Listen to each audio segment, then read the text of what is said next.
नमस्कार, मेरा नाम ज्ञानेश्वर है और आपने देखना शुरू किया है लाइव सिटीज। मेरे साथ न्यूज रूम में है retired IPS officer BK Singh साहब।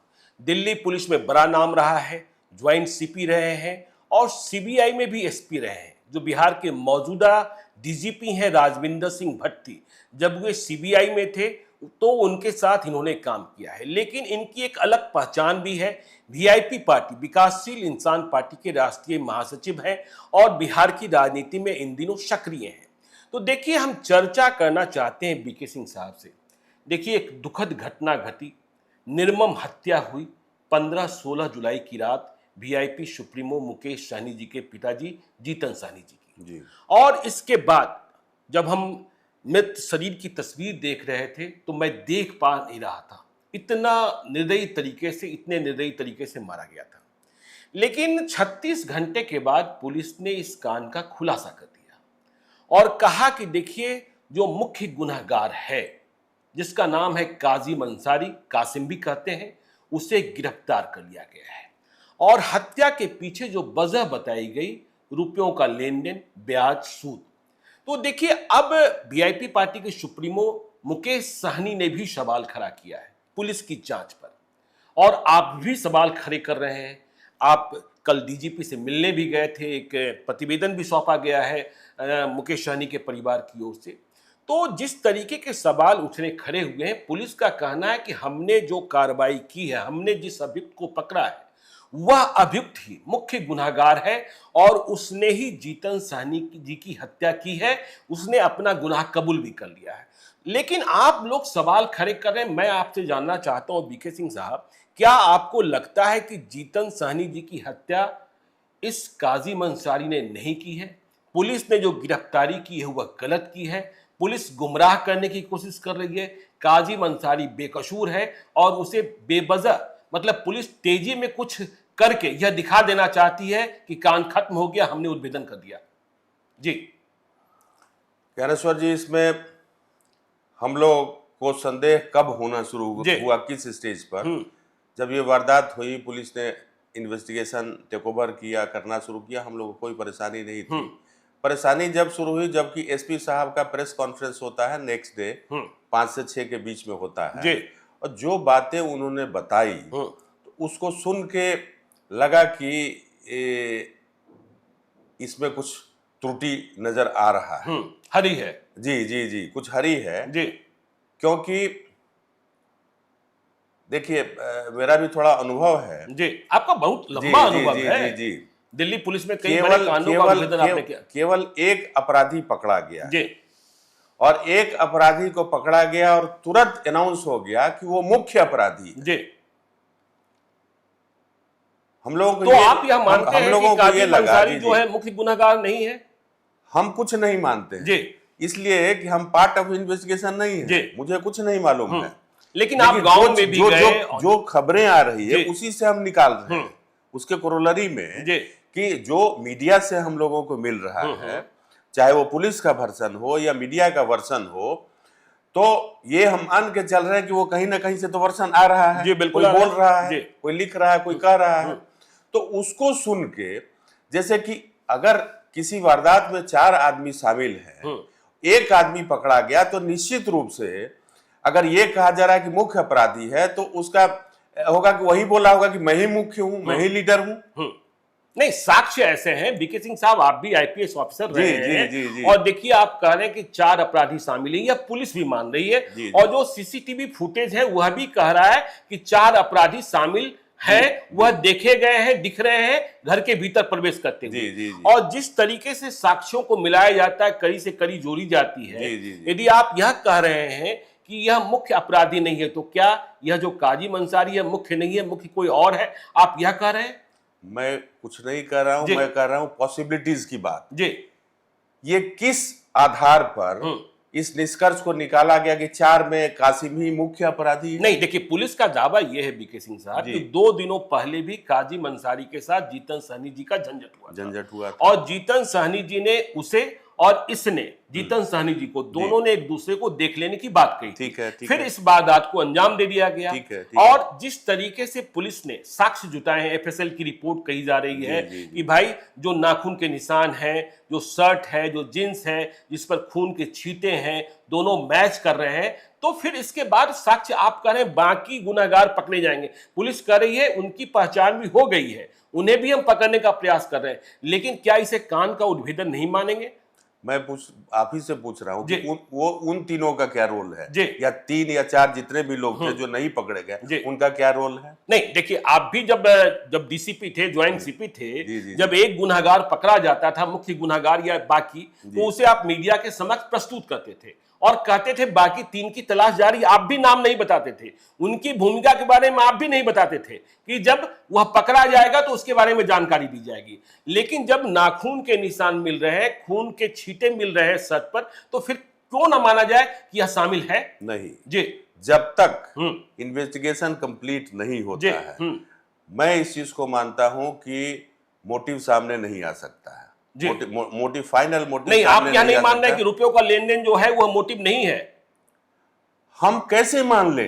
हम इस चीज को कैसे मान ले, एक लाइन को कि एक आदमी पकड़ा गया, ठीक है, एक कागज भी मीडिया में सर्कुलेट हो रहा है, उसके बेसिस पर मैं कहता हूं कि बाकी लोगों को भी पकड़े जाना चाहिए। चूंकि देखिए, नहीं, बाकी लोग भी पकड़े जाएंगे ही जाएंगे, कहाँ जाएंगे? कहाँ जाएंगे नहीं जाएंगे इसकी मुझे जानकारी नहीं है, लेकिन मैं आपको पॉसिबिलिटीज देता हूँ।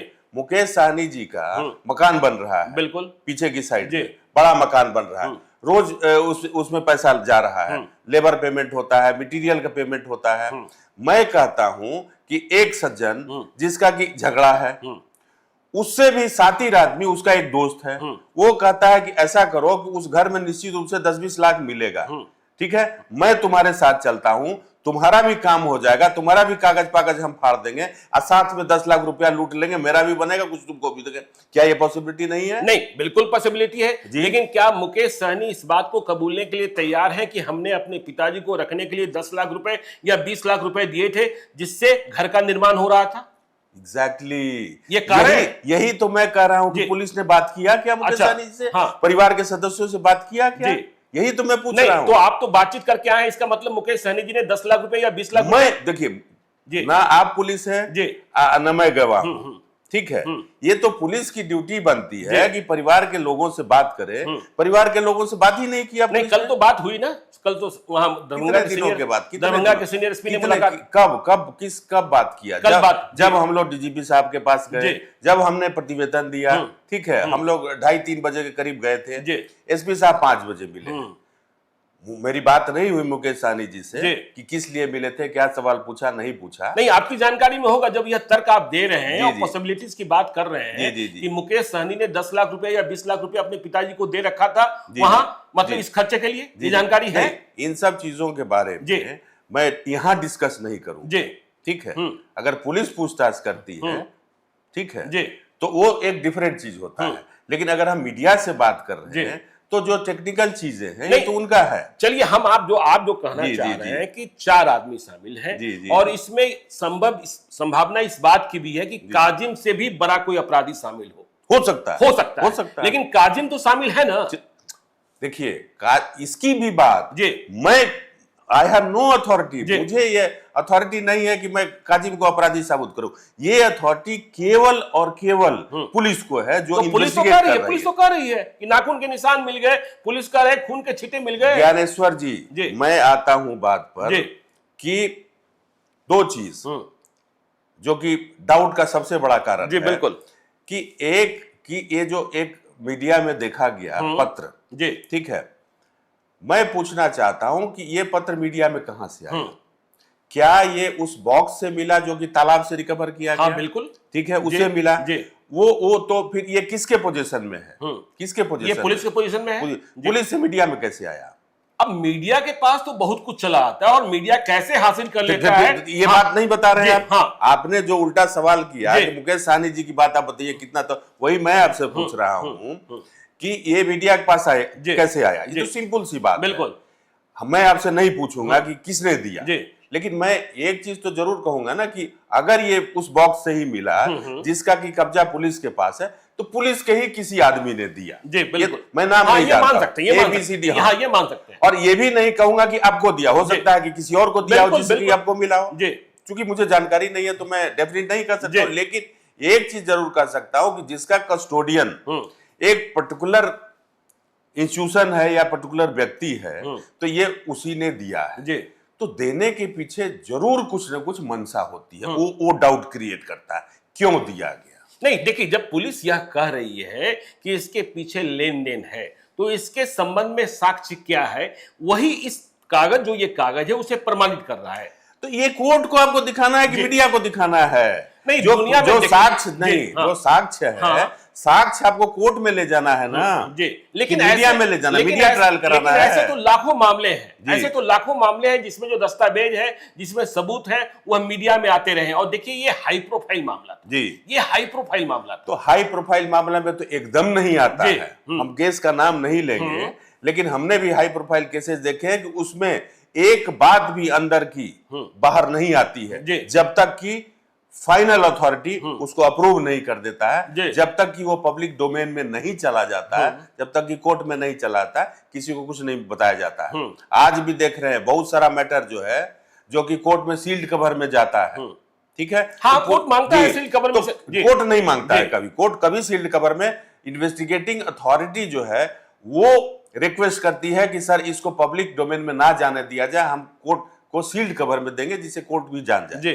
तो हम लोग मुद्दे से बाहर जा रहे हैं, लेकिन मैं कहता हूं कि क्या पुलिस की मजबूरी थी कि वो कागज सर्कुलेट करा दिया? नहीं, चलिए, ये कागज नहीं, वो कागज डैमेजिंग है। अच्छा, किसको डैमेज? मैं कहता वो विक्टिम के कैरेक्टर को डैमेज कर रहा है। अच्छा, विक्टिम के कैरेक्टर को डैमेज कर रहा है। ये क्या जरूरत पड़ गई आपको कि विक्टिम के कैरेक्टर को डैमेज करिए? अच्छा, व्हाट इज योर कंपल्सन? आपका क्या compulsion? Police motive of crime क्या बताती? हाँ, ये हम क्या जाने? नहीं, ना आप जानेंगे ना हम जानेंगे। नहीं, मतलब जो क्राइम का मोटिव जी फाइनली निकलेगा, मैं बार बार कह रहा हूं कि जब सारा साक्ष्य आ जाए, सारे लोग पकड़े जाए, तभी ना मोटिव होगा।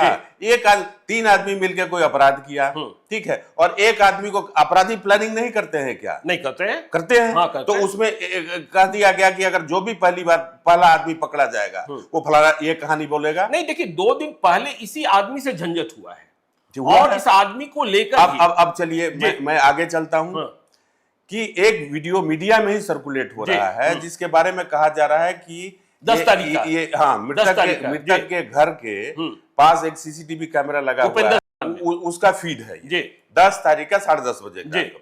उसमें देखा जा रहा है कि अचानक जो है 10-15 लोग मृतक के घर के पास खड़े होते हैं, मृतक के घर के पास खड़े होते हैं, उससे आगे जाते 2 डंडा भी है, 2 डंडा भी है, 2 डंडा भी है। और उसके बाद जो हमने भी देखा उसको, बिल्कुल देखा आपने, तो चूंकि हमने देखा नेकेड आई से देखा, एक साधारण से उस पे मोबाइल फोन पे देखा, टेक्निकल वे में नहीं देखा, इसलिए बहुत सारी चीजें नहीं समझ में आई मेरे। लेकिन ये देख रहे हैं कि लोग इकट्ठे हैं और फिर अचानक जो है भर वहां से निकल जाते हैं सारे लोग। वो कौन थे? नहीं, देखिए, वो उपेंद्र सहनी जो दुकानदार हैं, जिनकी दुकान में सीसीटीवी लगा है, वे कह रहे हैं, मैंने उनका देखिए मीडिया में इंटरव्यू देखा है, कि ये जो लड़के हैं उन्हें धमकाया करते थे, उन्हें धमकाया करते थे। किनको? उपेंद्र सहनी को। अच्छा, ठीक है ना, कि आपने क्यों सीसीटीवी लगा रखा है। वे यह भी बता रहे हैं कि पास में कोई कब्रिस्तान है या कोई खुला मैदान है, वहां स्मैकियस का जो सुलेशन का इस्तेमाल करते हैं, यूज करते हैं, उनका जमावड़ा होता है। तो ठीक है, लेकिन जो 15-16 की रात की घटना है, 13 तारीख को तो स्पष्ट है कि ये जो काजिम अंसारी है, जो जानकारी है, जो परिवार वालों ने भी दी है कि भाई दोनों के बीच कहा सुनी हुई थी, तो काजिम को हम माने कि नहीं माने गुनहगार? हम इस बात पर जा ही नहीं जा रहे हैं। हम तो बोल रहे हैं कि वो जो देखिए 10 की जो घटना बताई, जवाब मुझे आपसे नहीं चाहिए, because you are not investigating the case. आप भी नहीं, ठीक है। अब आपने क्या कहा, ठीक है ना, हम जब उस बात को वेरीफाई नहीं करने जा रहे हैं, तो हम उस बात को क्यों माने? उपेंद्र सहनी का झगड़ा था या लड़के भागिए थे, क्या थे ना उस पोजीशन में? मेरा ये सवाल अभी तक खड़ा है, जब तक कि पुलिस इस चीज को क्लियर नहीं करती है। पुलिस को क्लियर कर, बिल्कुल लोकल पुलिस को जो इन्वेस्टिगेट कर रहा है, ठीक है, ये बताए हमको। दूसरा चीज बताए हमको कि ये जो पेपर सर्कुलेट करने के पीछे क्या राज है, क्या कहानी है, क्या आप चरित्र हनन करना चाहते हैं? मैं इसी मुद्दे पर आ रहा था। हनन करना चाहते हैं। तीसरी चीज कि आपने एक अक्यूज को पकड़ा, ठीक है, एक आरोपी को अभी तक आपने पकड़ा, जबकि सीसीटीवी फुटेज में आ रहा है कि और भी लोग हैं। मैं नहीं कहता हूं कि सारे लोग अपराधी हैं। देखिए ज्ञानेश्वर जी, पॉसिबिलिटीज बहुत है। पॉसिबिलिटीज है कि मान लीजिए कि आपने कहा कि ये अपराधी है, ठीक है, पुलिस कहती है मैं मानूंगा, साक्ष्य देती है मानूंगा, क्योंकि फाइनल डिसीजन करना है कोर्ट को। अच्छा, आप ये ना मीडिया करेगी। नाखून का निशान जो छीटा है उसके बारे में आप क्या कहेंगे? नाखून का निशान, छीटा, ये सब ठीक है, ये सब लिया जाता है, लिया जाता है, इसको फोरेंसिक्स में भेजा जाता है, इसमें कहीं कोई पुलिस की गलती नहीं है। पुलिस कह रही कि मैच कर गया, क्या पुलिस कह रही है मैच कर गया। आपने देखा जितेंद्र सिंह गंगवार जो एडीजी हेडक्वार्टर है, इतने सीनियर पुलिस अफसर हैं, उन्होंने भी कहा कि वो मैच कर रहा है। इसका मतलब पुलिस ने कुछ तो किया है। चलिए इस बात को भी हमने मान लिया कि वैसे नॉर्मली क्या है कि एफएसएल का रिपोर्ट जो है 6 महीने के बाद आता है। 6 महीना नहीं, माने जल्दी करने पर जल्दी भी आ जाता है। हम उनकी बात को मान लिए कि उनके पास रिपोर्ट्स आ चुकी है, ठीक है, कि नेल में जो ब्लड मिला है ये भी डिसीज्ड का है, उसके अक्यूज के शर्ट पे जो मिला है इसका भी फाइनल रिपोर्ट आ चुका है, इसको भी मान लिया। बट ये ब्लड का मिलना ये कहां प्रमाणित करता है कि वो मुख्य अपराधी वही है? जी, तो आप ये कह रहे हैं काजिम अंसारी मुख्य अपराधी नहीं हो सकता? नहीं कर रहे हैं हम शुरू से बोल रहे हैं कि हम कुछ कंक्लूजन नहीं दे रहे हैं, हम जो पॉसिबिलिटीज हैं हम उसके तरफ इशारा कर रहे हैं। जी, लेकिन आप यह मान रहे हैं कि जो बिहार पुलिस है वह मुकेश सहनी जी के चरित्र हनन, उनके पिताजी के चरित्र हनन की कोशिश कर रही है?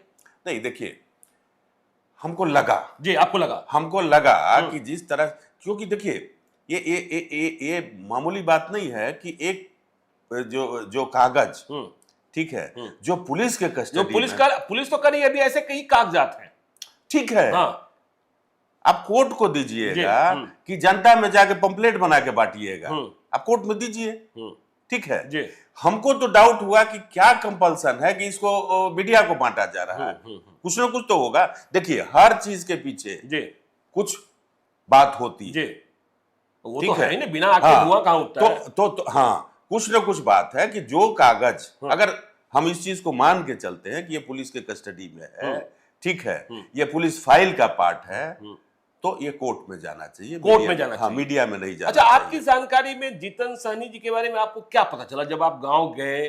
उनके रहन सहन के बारे में, उनके कारोबार के बारे में, उनके संबंधों के बारे में क्या जानकारी आपको मिली? जितेंद्र सहनी जी के बारे में देखिए, मेरी तो एक ही मुलाकात हुई, मैं 29 तारीख को 29 जून को मुकेश सहनी जी ने कहा कि मेरा घर बन रहा है, आप चलिए, मैं भी गया था।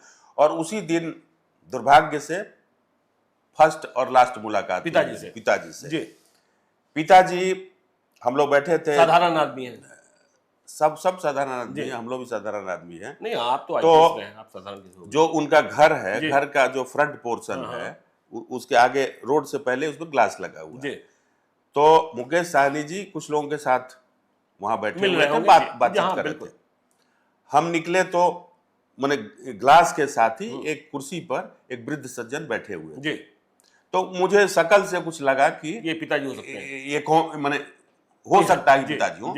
तो हमने किसी अपने परिचित आदमी से जो स्टाफ का था उससे पूछा कि कौन है, तो बोला पिताजी है। तो मैं जाकर उनसे प्रणाम वगैरह किया, हाल समाचार पूछा, वो क्वाइटली बैठे हुए थे।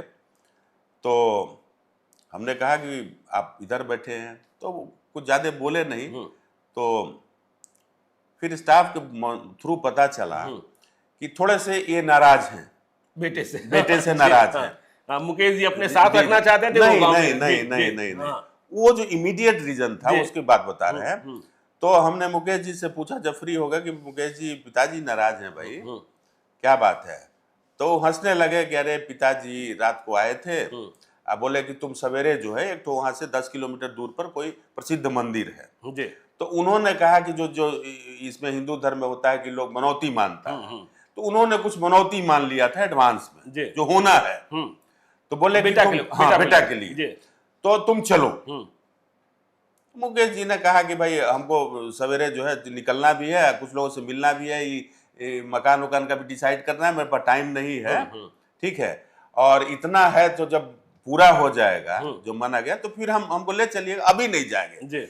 इतनी ही बात पर वो खफा हो गए, अच्छा, हाँ, नाराज हो गए, ठीक है। तो बातचीत से ये लगा कि वो काफी धार्मिक आदमी है। वो धार्मिक तो थे ही ठीक ना, है, मंगलवार हाँ, हर सुबह। काफी धार्मिक आदमी है।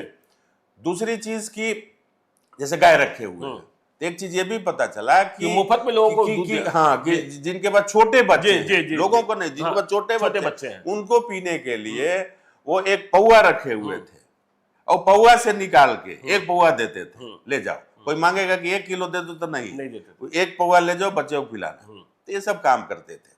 ठीक है, तो ये उनके बारे में जो थोड़ी बहुत हमको स्वभाव के बारे में जो आपने पूछा कि ये हमको जानकारी हुई। थोड़े बीमार भी थे कुछ, अभी कंप्लेन किए बेटे से। हाँ, उम्र है। हाँ, जी। कि हमारे पैर में दर्द हो रहा है, कान से कम सुनाई दे रहा है। मुकेश जी ने कहा कि आप पटना चलिए मेरे साथ। तो बोला कि नहीं नहीं, हम अच्छा चलो देखते हैं, थोड़ा दिन के बाद चलेंगे, अभी नहीं जाएंगे। तो चलिए देखिए, हम सीधे साधे व्यक्ति थे, हमने देखिए समझने की कोशिश की कि पुलिस कितनी जल्दी में है और क्या जल्दी में गलती कर रही है। बीके सिंह साहब को लग रहा है कि पुलिस जल्दी में कुछ गलतियां कर रही है जिसे रोका जाना चाहिए। जी जी, हाँ, जी। और दूसरी बात कि मृतक, देखिए अपने यहाँ एक परंपरा है, रिवाज है कि जब कोई व्यक्ति नहीं रहा तो उसके बारे में यदि कुछ निगेटिव भी है तो उसे प्रसारित करने और प्रचारित करने की जरूरत नहीं होती है। और यहाँ तो अभी आपने साक्ष्य जुटाया है, उसे प्रमाणित भी नहीं किया, उसके पहले ही आप उसे सर्कुलेट कर दे रहे हैं। इसे लेकर लोग थोड़े से परेशान। इस पे एक करेक्शन थोड़ा कहेंगे कि ये कैसे हम कहें कि निगेटिव हो तो छुपाया जाए। मैं इस चीज को मानने को तैयार हूं, ऑन रिकॉर्ड। बिल्कुल। मैं आपकी बात से सहमत नहीं हूं कि अगर हो भी तो छुपाना जाए। मैं कहता हूं कि नहीं था। हाँ, मतलब साफ तौर पर आप कह रहे हैं कि कोई वो सूद का काम और इस तरह का काम वो करते ही नहीं थे। देखिए, मदद करते थे। मदद करने की बात है, मदद करने की बात है, तो मदद हम लोग भी करते हैं। बिल्कुल करते हैं। हम लोग से भी दोस्त मित्र आते हैं, मांगते हैं, दे देते हैं। ठीक है, अब एक पॉसिबिलिटी ये भी हो सकती है, जैसे कि हमने देखा है रियल लाइफ में कि कोई आदमी किसी को 1 लाख दे दिया मदद में, कहा कि 6 महीना में तुमको लौटाना है। अगर 6 महीना नहीं लौटा गए तो तुमको 4% हमको फालतू पैसा देना पड़ेगा, इसलिए बाइंडिंग करने के लिए। बिल्कुल। तो पॉसिबिलिटीज बहुत सारी है। ठीक है, मेरा कहना है कि हम पुलिस को ये नहीं कर रहे कि आप यही बात करिए, कहिए, यही बात लिखिए। मेरा कहना है कि अब सारी चीजों को जब इकट्ठा कर लीजिए और प्रेस में जाना ही है तो आप जाइए, लेकिन सारे चीज सामने होने चाहिए, कुछ छूटा नहीं होना चाहिए। चलिए, कुछ जवाब आपने एक आदमी को पकड़ा और उस पर जो है कंक्लूड कर दिया केस को, ये चीज जो है ना, इसमें सुधार की पुलिस तो करी कि अभी भी पीछा करे। कुल जमा तौर पर देखिए, जीतन सहनी जी एक सीधे साधे इंसान थे, सरल स्वभाव के इंसान थे। उन्हें इस बात का भी गुमान नहीं था कि मैं मुकेश सहनी का पिता हूं। हाँ, और उनके साथ यह घटना घट गई, बहुत निर्मम तरीके से मारा गया, बहुत निर्दयी तरीके से मारा गया। मेरी पूरी संवेदना परिवार के साथ है। अब तो वे रहे नहीं, हम अपनी श्रद्धांजलि भी अर्पित करते हैं। और पुलिस जो अनुसंधान कर रही है, आगे क्या खुलासा होता है इसके बारे में भी आपको हम बताएंगे, जरूर बताएंगे। आप देखते रहिए लाइव स्टेज को। यदि अब तक आपने हमारे यूट्यूब चैनल लाइव स्टेज को सब्सक्राइब नहीं किया है तो जरूर कर लीजिएगा। और यदि इस वीडियो को आप फेसबुक पेज के माध्यम देख रहे हैं तो पेज को लाइक कीजिएगा, ट्विटर पर भी हमें फॉलो कीजिए। धन्यवाद।